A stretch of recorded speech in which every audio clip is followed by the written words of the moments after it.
Supreme court allegation ఉంది ఆయనకి ఇచ్చిన భారత రాష్ట్ర సమితిలో మీకు ఇచ్చిన దాంట్లో చదవండి, ఇక్కడ పేజీ నంబర్ 8th పేజీలో చదవండి. ఏమి చదవండి ఒకసారి చదవండి సార్.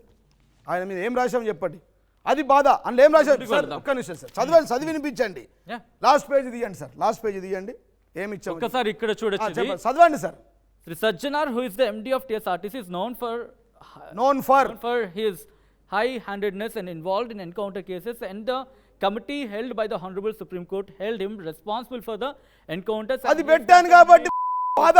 On the నా మీద ఎన్కౌంటర్ కంప్లైంట్ అని చెప్తాడా సెంట్రల్ ఎలక్షన్ కమిషన్ కానీ ఆ బాధ ఇది ఎగ్జాక్ట్లీ. ప్రసాద్ అడిగింది ఏంటంటే జీవన్ రెడ్డి గారు మీ పాయింట్కి వస్తా. మీరు మొదటి నుంచి ఆయన ఎన్కౌంటర్ స్పెషలిస్ట్ ఏమంటలే నేను అనలేదండి. మిమ్మల్ని ఎప్పుడైనా సరే ప్రసాద్ గారు వికీపీడియాలో చూపించా మీకు. ఎస్ కంటిన్యూ చేస్తాను. అంతకన్నా ముందు మీరు ఎన్కౌంటర్స్ అంటున్నారు కదా, మేమేమనలేదండి, వికీపీడియాలో ఉందని చెప్పాను. I'm sorry. మీరు ఒప్పుకోవట్లేదు. వికీపీడియాలో ఉంది చెప్పాము, ఇందులో కంప్లైంట్ ఉంది. వికీపీడియా అప్డేట్ చేసుకుంటే అప్డేట్ రాసాం కదండి. పడేదేంది ఇలా క్లియర్ గా సుప్రీంకోర్టే ఉన్నది పెట్టాం కదా మేము. అంటే మీరు ధైర్యం చేయలేకపోతున్నారు. ధైర్యం బరాబర్ చెప్తున్నా. 100 సార్లు కాదు ఎన్కౌంటర్ తప్ప కాదు. ఎన్కౌంటర్ ఎంట్రీగా వీకాడికి పడేస్తా. వస్తే ఎంట్రీకి వస్తుంది, పోతే గుట్ట పోతుంది. కాదు జీవన్ రెడ్డి వృత్తిరీత్యా పెద్ద అడ్వకేట్. మీ అడ్వకేట్ తెలివితేటలన్నీ ఇక్కడ చూపిస్తున్నారు. ఏం లేవు నాకు అడ్వకేట్ తెలివితేటలు ఉంటే నేను మీ దగ్గరికి ఎందుకు వస్తే ఇంట్లో కూర్చుంటా, కోర్టు నుంచి కొట్లాడతా. రిట్ అప్పీల్ పెండింగ్ ఉంది, దాని గురించి ఇట్లా చేయకుండా ఇంకోటి కట్టిన డీటెయిల్స్ సార్ ఇది చదవండి. ఇందులో ఏమేమి ఉన్నాయో మీకు డౌట్ ఉంది కదా, ఏమేమి కట్టలేదు. బ్యాంకు వెళ్ళి తెలుసుకోండి. బ్యాంక్ కూడా స్టేట్మెంట్ తీసుకొచ్చిన అన్ని కట్టినా జీవన్ రెడ్డి ఎందుకు కక్ష కడుతున్నాడు సజ్జనార్?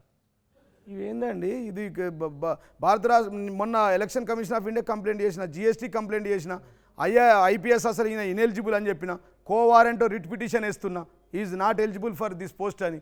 ఎందుకంటే ఐపీఎస్కి ఎందుకంటే దేశంలో లా అండ్ ఆర్డర్ కంట్రోల్ గురించి ఉత్తరప్రదేశ్లో బీహార్లో ఐపీఎస్ లేక చేస్తున్నారు. ఎందుకండి కండక్టర్ డ్రైవర్ పోస్ట్లో ఎందుకు ఆర్టీసీలో ఉండాలా? టైర్లలో అవినీతి కదా. ఆయన పెంచి పోషించింది మీరే కదా సైబరాబాద్ సిపిగా.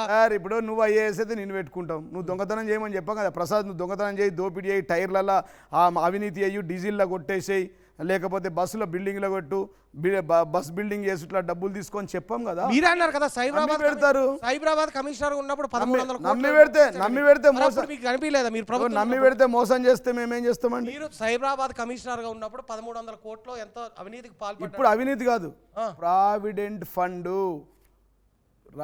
ఏదైతే కార్మికులు, కండక్టర్లు, డ్రైవర్ల యొక్క సొమ్ము. అది కాదు, సైబరాబాద్ కమిషనర్ గా ఉన్నప్పుడు ఎంత అవినీతికి పాల్పడ్డాడు? 3000 కోట్లు ఉంటుంది. మరి అప్పుడు మీరు అధికారంలో ఉన్నప్పుడు కనిపించలేదు మీకు? ఇప్పుడు తెలిసింది కదా నాకు, ఇప్పుడు తీసిన కదా.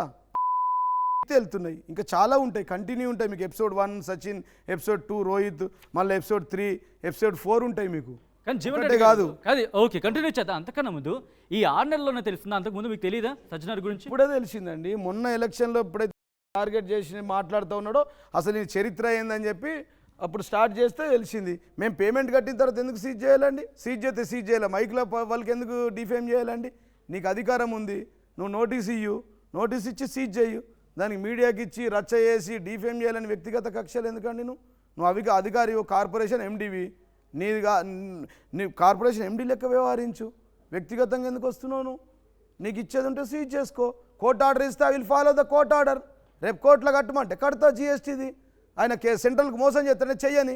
డిఆర్సీసీ యాక్చువల్లీ జిఎస్టీ ఏంటంటే ముందు నోటీస్ ఇచ్చారు కదా, నోటీసులకి మీరు ఎందుకు స్పందించారు? నోటీసులు ఇచ్చిన తర్వాత writ appeal sir, writ petition వేసినాం కదా హైకోర్టులో. రిట్ పిటిషన్ ఆర్డర్ వచ్చింది కదా, ఆ ఆర్డర్లోనే మా క్లెయిమ్ కదా. ఆ క్లెయిమ్ తర్వాతనే రిట్ అప్పీల్ వేసినాం కదా. ఆ అప్పీలే పెండింగ్ కోర్టులు ఉంది కదా, దానికి ఇదే కదా 350/2024. రేపు 23 తారీఖు కేసు ఉంది కదా. ఈ కేసు వచ్చినాక ఈ కేసులో ఏం ఆర్డర్ ఇస్తా? Order I will follow, I obey the court, I will follow the procedure, I will follow the judges order.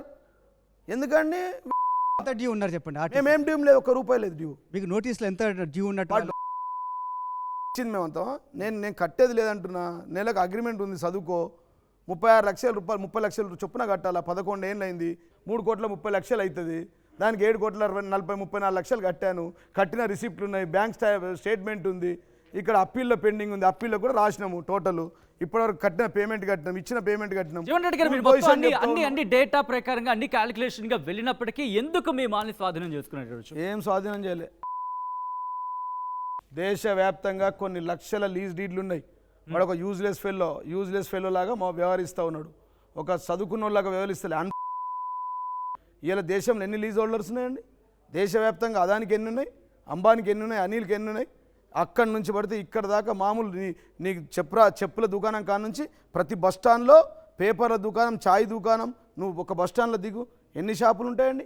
వీడు వచ్చిన తర్వాత కొన్ని వందల షాపులు ఖాళీ అయినాయి ఇవాళ ఈయన హరాస్మెంట్కు.